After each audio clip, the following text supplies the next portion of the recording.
de lo que es el coeficiente de correlación de Pearson. También le dicen producto de los momentos de Pearson. Realmente este es un coeficiente que se emplea cuando la pareja de variables que deseamos estudiar pues son cuantitativas en escala de intervalo o razón.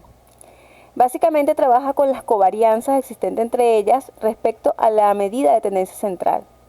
Es necesario aclarar que la correlación no implica necesariamente causalidad, es decir, que una variable no es producto de la otra. Es una técnica estadística paramétrica y para poderlo aplicar se deben cumplir los siguientes supuestos. Primero, continuidad. Para dar cada par de datos debe ser independiente de los demás, la variable tiene que ser cuantitativa continua en escala de intervalo razón, debe tener linealidad y eso lo podemos verificar a través del diagrama de dispersión, deben cumplirse la homocedasticidad, es decir, que las varianzas son iguales, la normalidad es que tiene un comportamiento, la distribución de los datos es normal, y el tamaño de la muestra debe ser grande, por lo menos 30, es decir, 30 o más de 30. Decimos entonces que este coeficiente se utiliza cuando las variables son aleatorias, cuantitativas continuas, han sido medidas en escala de intervalo razón, debe ser lineal y paramétrica, por lo tanto solo puede ser utilizado cuando exista pareja de variables que correspondan a una misma muestra, ya que lo que se hace es comparar la covarianza existente entre ellas. Para su utilización se debe considerar que se cumplan los supuestos mencionados anteriormente. Entre sus propiedades vemos que la correlación está entre -1 y 1. El valor no cambiará aún transformando los valores de una variable en otra escala. Su valor no es afectado por la elección de X y Y. El coeficiente solo mide la fuerza de la relación lineal.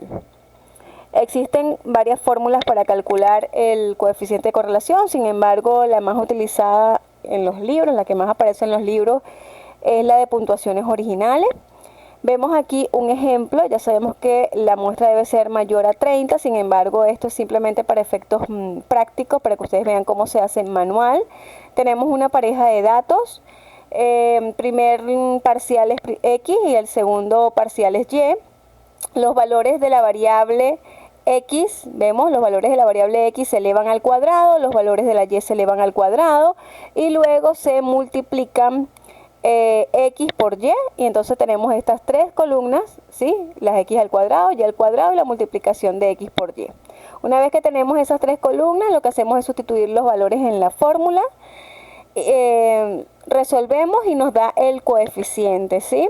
Vemos que nos dio menos 0,61, es una correlación imperfecta negativa de grado alto, y la forma de interpretarlo, pues lo primero que tenemos que hacer es decir qué coeficiente se utilizó. Mencionamos que es Pearson, luego mencionamos las variables, primer y segundo parcial en estadística aplicada a la educación, luego decimos cuánto dio el coeficiente, nos dio menos 0,61, luego decimos qué tipo de relación es una relación imperfecta negativa de grado alto, y finalmente decimos lo que significa, lo que indica que existe una alta tendencia que los estudiantes que tienen menores calificaciones en el primer parcial son los que obtuvieron mayores calificaciones en el segundo parcial y viceversa.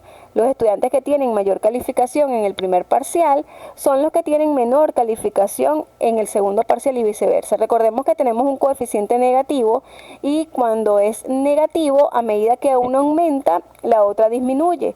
Es decir, que los que tuvieron altas notas en el primer parcial tienen baja en el segundo y viceversa. Los que obtuvieron alto en el parcial, en el primer parcial obtuvieron baja calificación en el segundo parcial. Esa es la forma de interpretar el coeficiente. Vemos aquí el procedimiento en el SPSS, el paso a paso de cómo debemos realizarlo en el SPS y cómo se construye una prueba de hipótesis para la correlación. En el procesador es muy fácil de obtenerlo, vemos que una vez que hemos vaciado los datos nos da el valor, nos sigue dando igual, 0,61 negativo. Aparece el nivel de significancia, vemos un nivel de significancia aquí mayor a 0,05, por lo tanto no debemos interpretar el coeficiente de correlación dado que no existe relación lineal entre las variables.